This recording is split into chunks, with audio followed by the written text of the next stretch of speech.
लसण, मिरची, घरची तोडलेली कढीपत्ते, टमाटर आणि हा बारीक घेऊन कापलेला धनिया. तेल आपल्याला लागण्यानुसार तेल घाला. लसण, जिरा, हळदी उतरत नाही म्हणून कच्चा छानपैकी फ्राय करून हलवून घेऊ. बघा ते फ्राय झालं पाहिजे छान. त्यानंतर नमक, त्यानंतर टमाटर छान गलू देऊ. तसं छानपैकी मटर शिजवून घ्यायचं. रोजपेक्षा अलग तरीक्याने बेसन बनवतो. त्यामध्ये आता पाणी घालू आपण. मी या प्रकारे पाणी घातलं तर छानपैकी उबाली येऊ देऊ.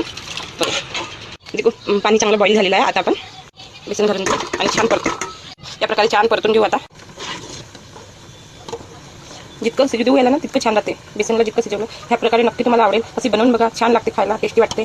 छान असं परतायचं जेव्हा आपण बेसन घालतो तेव्हा. बघा मला व्हिडिओ बनवायची होती त्यामुळे मी परतू नाही तरी होऊन जाते. हे छान शिजल्यानंतर येऊन जाते कंप्लीट. 5 मिनिटाला अजून मी असे शिजू देईन छानपैकी. त्याला आटपर्यंत टेस्टी वाटते शिजवल्यावर. देखो सभी गाठे खत्म हो गई इसकी.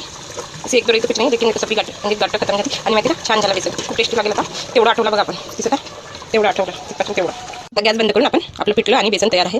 सांबार घालून घेऊ छानपैकी. नक्की बनवून घ्या, आवडेल तुम्हाला. टेस्टी छान लागते. बघा आपलं पिठलं भात तयार आहे. आता खाऊन घ्या. असं खाऊन घ्या छानपैकी पिठलं भात.